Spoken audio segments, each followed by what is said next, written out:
Greetings, fellow meatbags. I have returned from vacation with the family. We do our holiday get-togethers early so we don't have to deal with the hassles of actually traveling during the holidays. Some of you might remember me doing this last year too.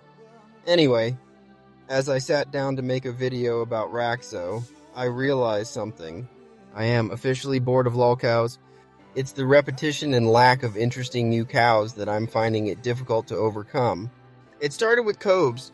I hadn't been doing any real regular coverage of him for a while before he died, because it was always the same thing with him. Gross food hacks, nasty drink combos, expensive DoorDash orders, rants about politics and or sex relations, and the refusal to stop bringing up his so-called crushes. Then it was Timbo, let's face it, that guy could bore boredom. Finally, I realized I don't really care about Cyraxx anymore. Don't get me wrong, he needs to be taken off the internet and the homeless arc is definitely going to happen. However, I'm fresh out of ways to say new things about the same old shit. I've always said I've never done this for clout, and I meant it. This has been and still is simply a hobby centered on making videos. And it doesn't mean I will never make lolcow videos again, at least not for certain. I honestly don't know what is going to catch my interest next, and I often come back to old hobbies. Maybe a new lolcow will wow me. Perhaps the homeless arc will reignite the passion. Who knows? Not me, that's for sure. However, I want to end my current coverage with a bit of a surprise. For about a year now, I've had my own, mostly private lolcow. He too has become boring, so I'm passing him off to anyone else interested. Ladies, gentlemen, meatbags of all sexes, allow me to present Marx the Boob. Not long after I started making videos, a friend of mine was targeted by Marx. Why? Well, he evidently didn't like my friend's profile picture or channel name. Marx and his buddies made my buddy punch the light bulb for that, which seemed pretty shitty, but in a community of trolls, you're bound to get that kind of treatment sooner or later.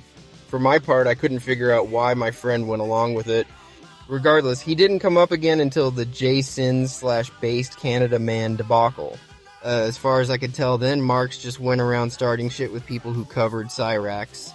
For example, he had an immense hate boner for Bishop Wyatt, evidently because he made a mistake one time.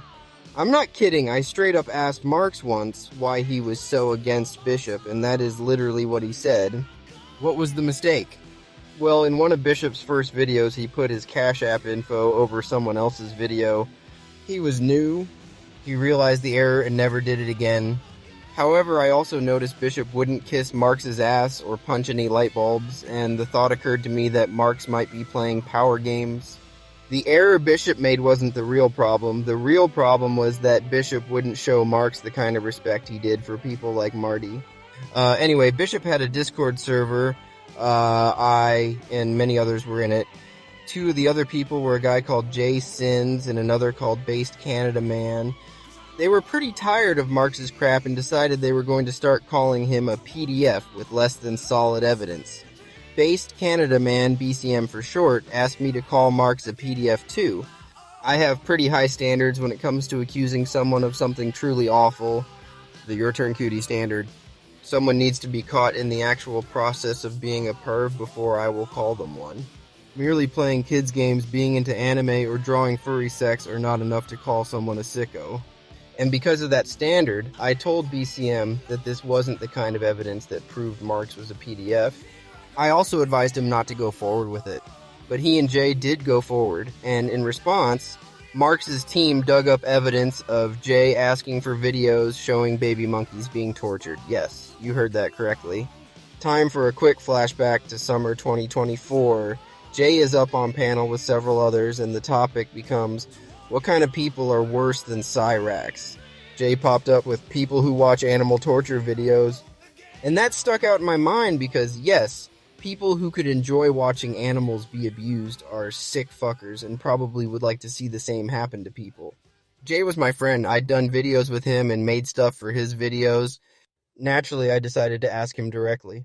He ghosted me, which told me that the allegations were true. If you can't even tell a friend you didn't do it, the guilt is implied. So I really didn't have a choice but to disavow him. I'm not down with animal abusers, and someone who was innocent would have said I didn't do it. They wouldn't flee the interview. I decided to mix that with the recent Marx PDF allegations. to propose others adopt a similar standard of documented pervy behavior before calling someone a perv. And here is where the show really begins. In the video, the closest I ever came to actually calling Marx a PDF was a line telling BCM not to go forward with the Marx PDF video. In fact, I even specifically said he didn't deserve to be called a PDF with such shitty evidence. I know Mark saw the video, he was at the premiere, yet, as you can see, he came away with the message that I straight up called him a PDF. I was a bit taken aback. I hadn't been expecting a thank you or really anything, but here was this butthead accusing me of calling him what I said he wasn't. Since I had a VPN, my internet was in my professional name, and the modem in my apartment didn't have the unit number anyway, I decided to have some fun with him. Either he was a moron with the attention span of a gnat, or the worst Machiavelli I'd ever seen, possibly both, and I wanted to find out. So I started screwing with him.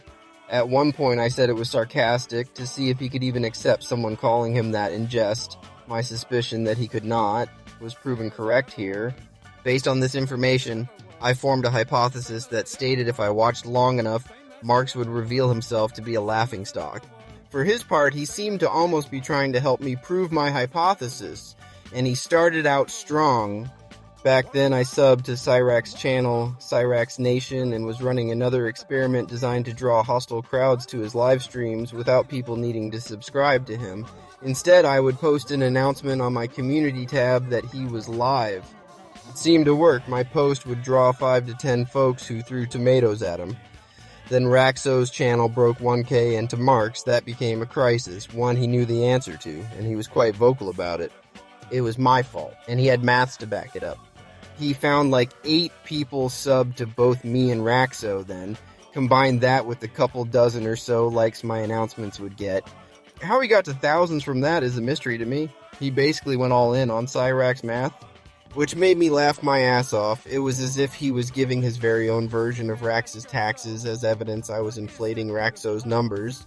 While I was pretty sure William wouldn't be doing that same math, I contacted him via DM and asked for the straight dope. He said he was over it, which was all I needed to know to be sure Marx wasn't speaking for William. Marx wouldn't let it go, though.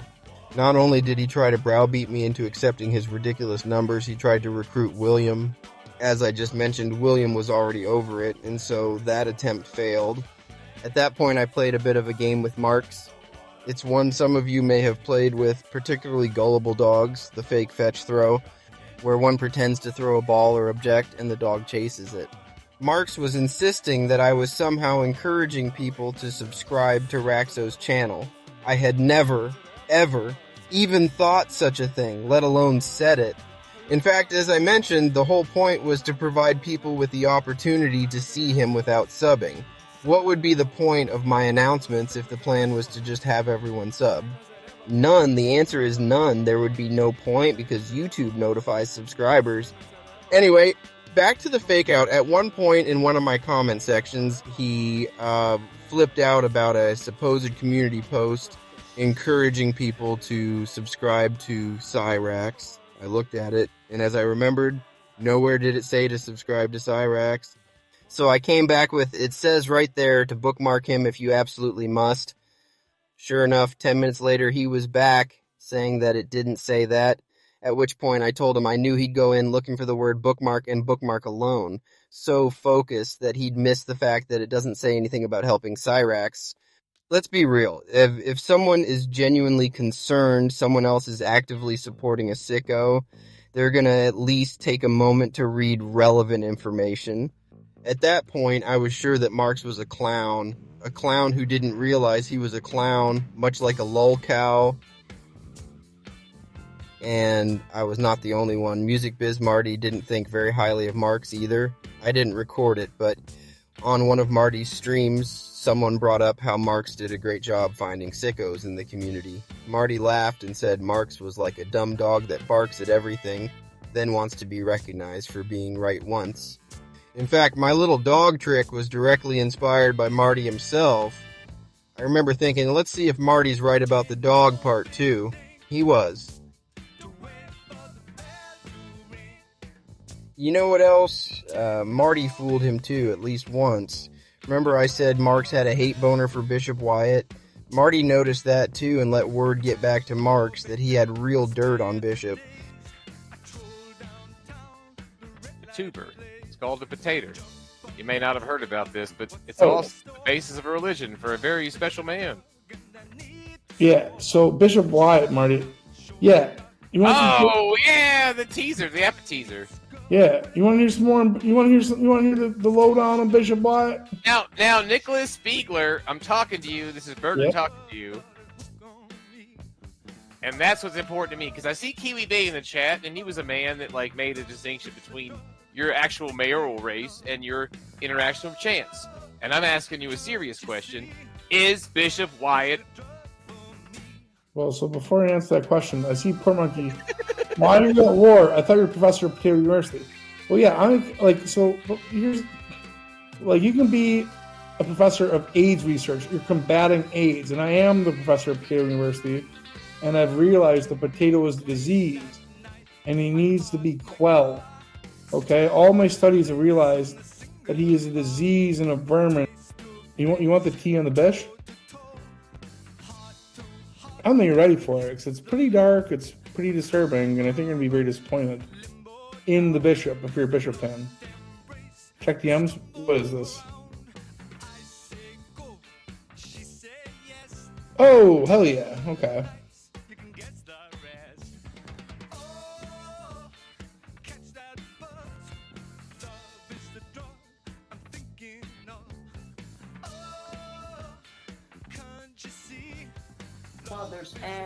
I don't think so. You're a NEET and you don't belong in our country. Maybe you should go back to Poland. Have you tried that? I was born with no class.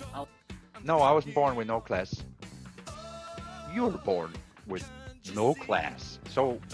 Bishop Wyatt, Marty said solemnly, is not a bishop. Marx must have been disappointed. I always got the feeling he wanted to be Marty's pal. I also imagine that must have bothered the hell out of him too. It seemed like Marx really wanted to be part of the inner circle with Marty, William, N-Word Boy, and at least one other legend. And no, I do not mean me. Anyway, at that point, my respect for Marx was nil, so when he came back into my comment sections demanding that I disavow Style Moth, I have to admit it was a tad amusing. I hadn't done anything with Moth, just watched his streams and donated a few times. Thus, if the accusations were true, I hadn't really planned on doing anything except never watch again on general principle. Call me crazy, call me naive, call me whatever, but I feel like folks should have a chance to speak for themselves in situations like these, and that was my plan from the start. Give him a chance to speak for himself. Of course, since he went into the mental ward, he wasn't going to be able to do that for at least a week or so, which meant I'd have to wait. I didn't have a problem with that. Marx sure did, though. He had screenshots of Moth associating with a group of weirdos 5 years prior and a bunch of gross furry art Moth made on his DeviantArt. Together, in Marx's mind, he had undeniable evidence Moth was a Nazi who wanted to have... For my part, I was sure he wasn't a Nazi. He'd talked about them before in less than glowing terms.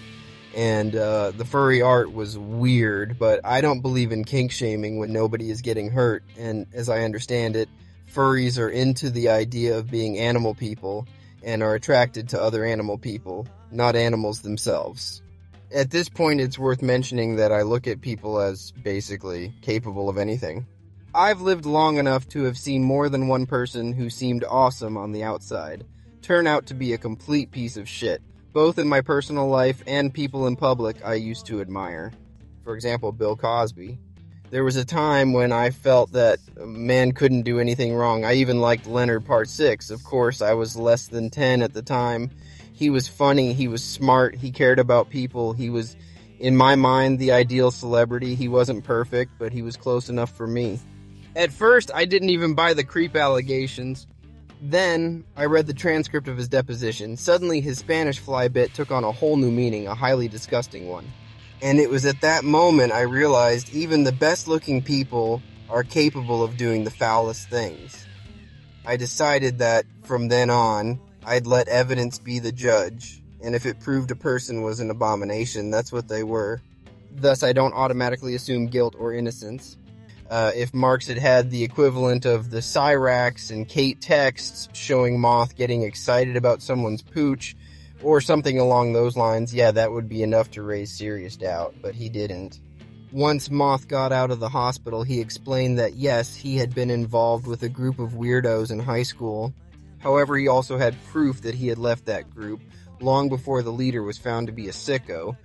He also told me he drew the furry stuff to make his friends at the time happy, which I don't completely buy. On some level, he must have been into the furry experience.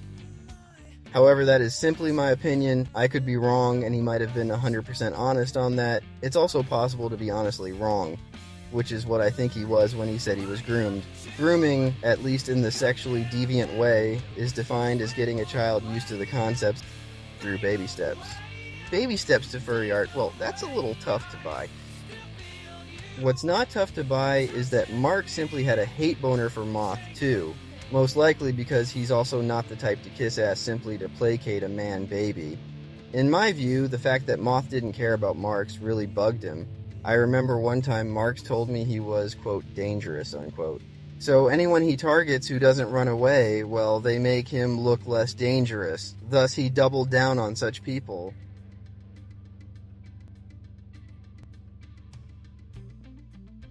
Anyway, in retrospect, I think Marx thought I was just a coward who would disavow anyone who had anything remotely weird in their past. If so, he was wrong, obviously, but let's look again at the one disavowal I've ever done. Jay Sins couldn't even manage to say something like, well, it's not what you think, or that is absolutely not me. He just ghosted. I don't do moral grandstanding, however, since I had worked with him, it seemed important to let people know I'd both given him a chance, and once he blew it, I was not going to associate with a sicko. That was the one time I've ever disavowed someone in a video. How Marx came to the conclusion that I was going to disavow someone I hadn't worked with based on his word alone seems best explained by the observations that Marx isn't very bright and he likes to run things. An intelligent person would have stopped and realized that merely waiting to hear someone's defense isn't defending them, it's simply giving them the chance to defend themselves, which is something I feel like everyone would want. Need to take a moment and have a good look at this exchange. It's both pretty damning and damn funny. Right after Moth went away, and I said I was going to give him a chance to get his ammunition together to fight Marx's claims, this is how he responded. Imagine if the courts worked like that. Your Honor, my client is currently unable to give rebuttal evidence or testimony at this time, as he is receiving treatment at an inpatient mental health facility. He'll be unavailable for several days. I request a continuance to both hear what he has to say myself and allow him to get evidence together. Objection! What does he need evidence for if he's innocent? Are you kidding me right now? Where did you go to law school, or for that matter, what planet did you grow up on? It's at least customary to hear what the defense has to say. Overruled. This was pretty good evidence that Marx was either stupid, thought everyone else was stupid, or a mix of both. No matter what, it's a ridiculous thing to say. Might as well have said, what the hell does he need oxygen for? Or how come he doesn't break out of the hospital to say he's innocent if he's so innocent? The upshot was I was starting to think I had my own private Chris Chan, someone who was easily irritable to unreasonable levels over nothing. I wanted to be sure before saying anything though, so I started a long-term experiment. Rather than merely ignoring him, I was going to employ a strategy I called Operation Cactus. I didn't actively target him in videos, stopped responding to his community posts, and just waited for him to come to me. Between him being butthurt that I had the nerve to not call him a PDF and my refusal to play ball with Moth, I was pretty sure that I occupied space in his head. Every couple or few weeks he'd show up in the comments of an old community post, someplace where supporters were less likely to be. Marx evidently made another false assumption about me, that mean comments from people I didn't care about actually hurt my feelings. I guess it's understandable, both because he's not the sharpest bowling ball, and he's probably just never dealt with someone like me. I'm different. See, when I used to do contract writing for Cracked, they had a comment section that was, for the most part, totally unmoderated. And some of my articles drew in 7-figure viewership. It wasn't uncommon to see thousands of comments in the first couple of days. The vast majority were highly supportive, but there were always trolls trying to make me feel bad for one reason or another. In one article, I leaned heavily on the facts that a guy who claimed to be the lost son of someone else was grossly obese, whereas the missing man had been a waif. He also spoke differently, didn't know the family history, and was obviously uneducated. Basically, he was the exact opposite of the missing man in almost every way. Starting with food intake, I had people telling me to slide in the sewer for making fun of fat people. It really didn't bother me. In fact, most times the comments themselves were incredibly dumb. Take that one. I remember writing a short response along the lines of, "I'm sorry history turned out to have a fat guy claiming to be a skinny guy, but it did, and it's funny." The absolute worst, if you can call it that, was an article I wrote about movie villains actually saving the day. Think about it.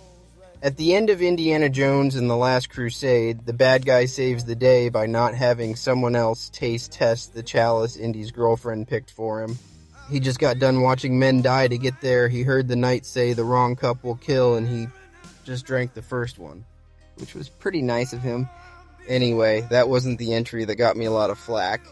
The way I see it, in the movies, Sauron saved Middle-earth by not killing Gollum and evidently keeping him in the James Bond wing of the castle, the easily escapable part.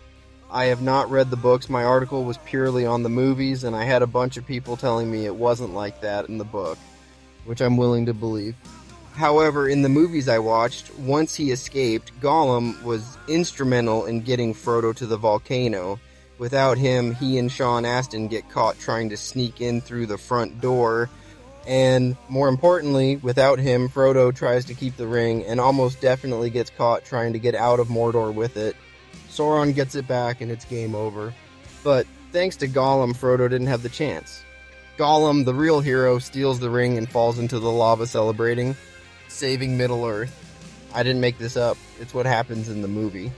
People were pissed off. For a little while, I was genuinely upset with how much hate I got, but then they're just pissed off that we noticed something that changes the way they see the movie, something that was right there the whole time anyway. If they want to be upset, let them.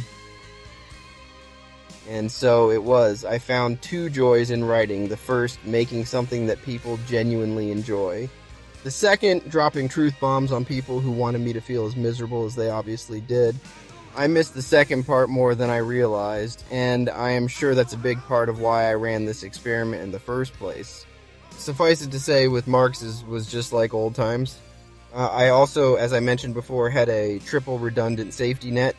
VPN professional name on my internet, and the place I live didn't name their modems by the unit number. An outside intruder wouldn't be able to find my exact location through technical means. So, as far as I knew, I was untouchable.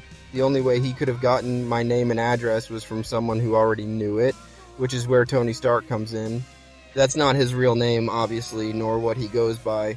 However, he once told me that's who he thought he was, so I'll let him be Tony Stark. In September of 2024, just after I'd given up on getting in touch with what I firmly see as an ex-girlfriend, Tony popped up in my DMs. He said I was being a creep for trying to get in contact with her and revealed that he had my docs, presumably in an effort to make me back off. His timing was perfect since I had already given up. I told him as much. However, without realizing it, he gave me the last reason I needed to move. You see, the graduate school next to the old apartment was bought and changed into a Christian undergraduate college. Suddenly there were lots of cars, nice ones, with out-of-state plates in the apartment parking lot, being driven by children of wealthy Christian families who were also paying for the luxury apartments and whatever else. Kids away from home for the first time. Kids who make noise at all hours, believe in heavy horn usage, and have evidently found someone to buy them booze. Tony said not to worry about being doxxed because he'd been doxxed and nothing happens. Having only recently met him, and knowing why I went to the trouble of having triple redundant safety, I just said okay then to him, and found a new place. Once the lease was up, I'd be gone. As to how he had my info, there are basically two possibilities. The first, he obtained it from her by saying he was going to use it to make me stop trying to get in touch with her. the second he hacked her devices. Regardless, she and I had exchanged gifts by mail, and she was the only person who knew my name and address. So that is where the data breach occurred, and is a perfect teachable moment between Style Moth being doxxed by his ex, whom he met through the community, and my being doxxed by someone I met in the community. Think twice before sharing that data. Hell, think thrice. At that point, I knew it would only be a matter of time before Tony or one of his friends shared my info with Marx. Naturally, I thought through the possibilities and concluded the worst he could possibly do was swat me. So I called the local police non-emergency number and explained there was a chance they'd get several out-of-state calls about something happening at my place in an effort to draw police response. Turns out police have gotten wise to the whole swatting thing, and the state in which I live has a law against doxing, which is why you won't see me releasing any personal info that already hasn't been released. When he finally did get my info in early 2025, he acted like the highly regarded person he is.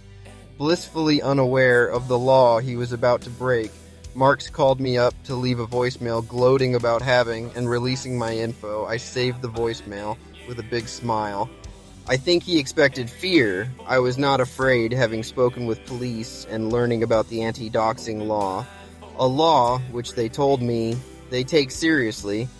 In fact, I was in full cactus mode. I pointed out the law, the state cybercrime investigation unit, and reminded him that he'd confessed to the whole thing on voicemail. That's right, Super Troll here gave me every piece of evidence I'd need to put him away if he did something truly stupid, in his own voice. Take a moment to appreciate this exhibit of stupidity.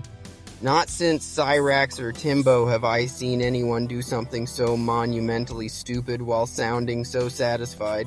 It was then that I knew for sure he was my own private lolcow.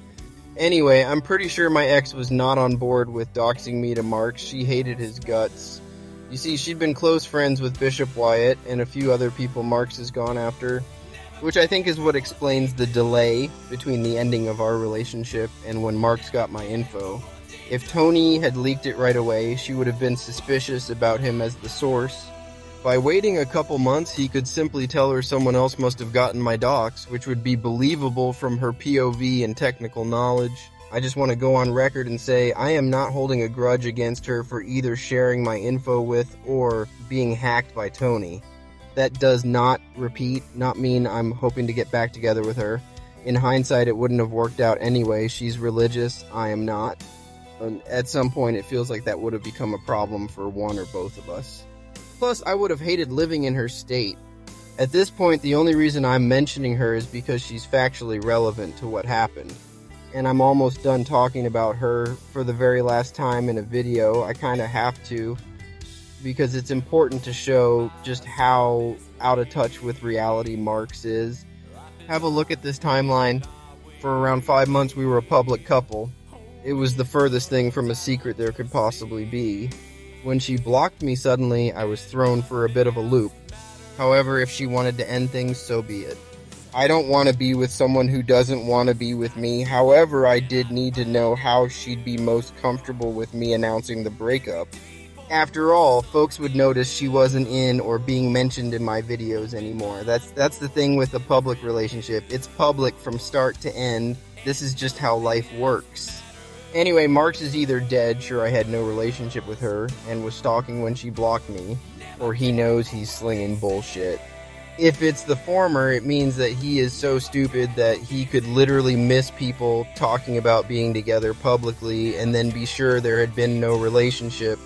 I imagine it like being at a Sonny and Cher concert, where Cher walked off the stage and some dude stood up and called Sonny a stalker for trying to ask her what's wrong. Personally, I'm pretty sure this is the actual case. He didn't hang around the same people we did. He could have very well missed the whole thing.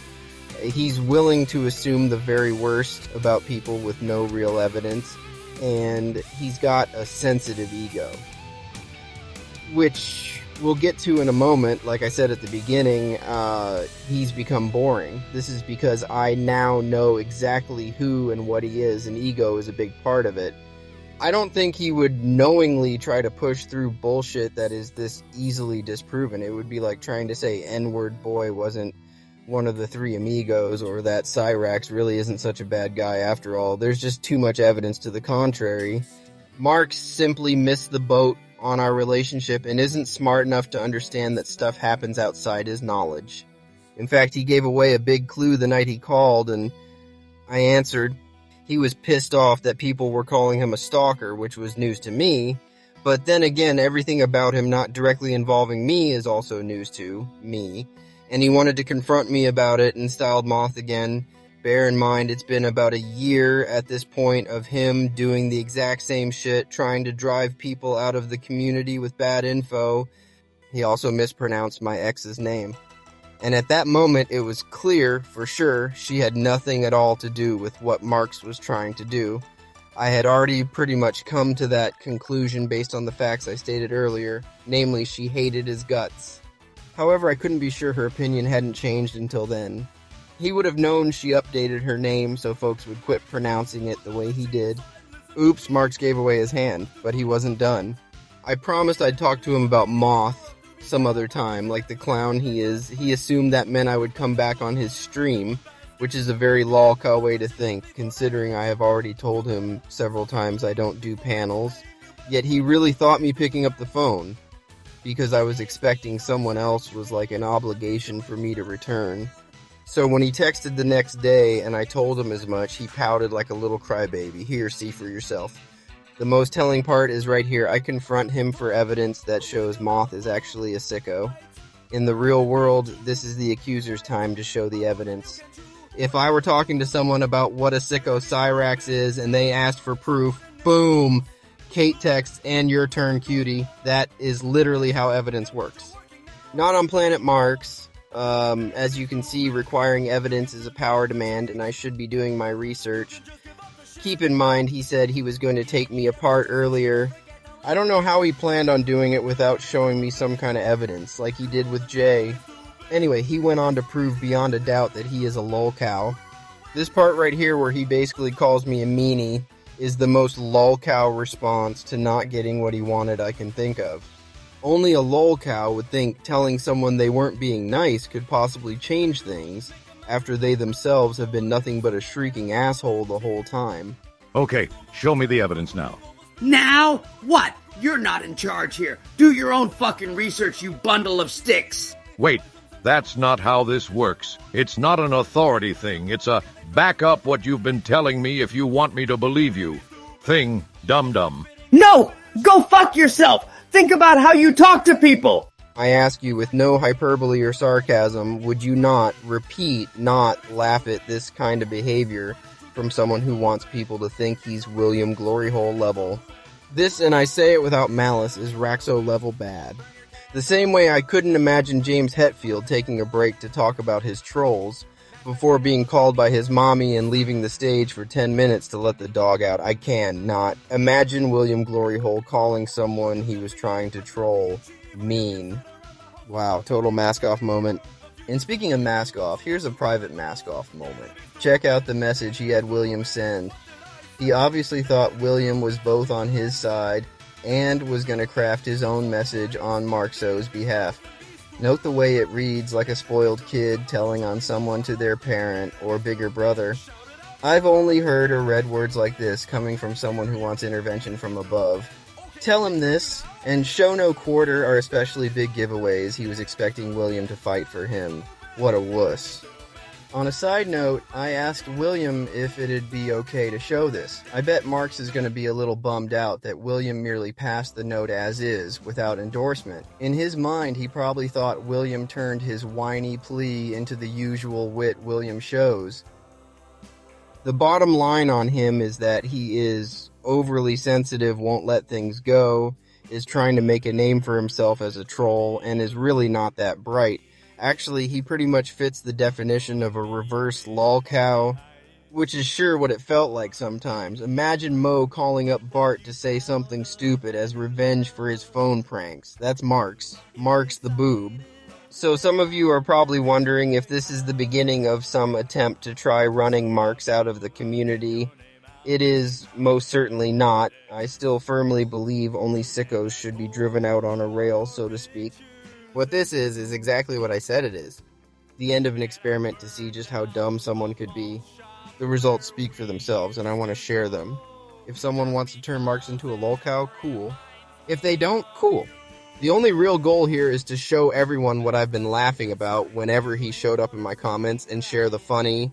Where else are you going to find someone scoffing at the idea of evidence for defense, then refusing to provide any when asked for it to prove their side? I submit only a potential lolcow would say such things.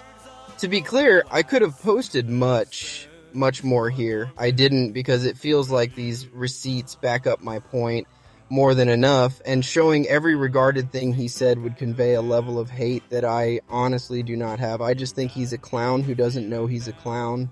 Naturally, he's going to try to say that this was actually his master troll, and getting me to do a video on him is a major victory of some kind. Let him, it'll only prove my point further. He's also going to go ballistic when he hears about this. His ego will demand it. He'll think, no matter what I say, that this is the start of some kind of war. And it might be, for him. He'll post comments on my videos, then have his friends upvote him to fix his hurt pride. That's another thing about himself he gave away during the experiment. By choosing to confront me in older posts and videos, the fact that he instantly had like 4 to 6 upvotes told me that he was upvoting himself and or asking his buddies to upvote him in a futile effort to intimidate me with single-digit numbers while evading any flack he might get from folks. For my part, I plan to leave his comments on videos prior to this video up, so anyone who wants to see more can. However, from here on out, his and his buddies' comments will just be deleted. Now that I'm bored, I have no interest in bantering with morons who can't come up with new material. Besides, as you can see, he really wanted me to do this, and really, I think it's the least I can do to thank him for his years' worth of arrogant stupidity laughs I only got from someone like Raxxo, and a fitting end to my current time covering individual lolcows. I'm still going to put out that video about lolcows themselves pretty soon, too.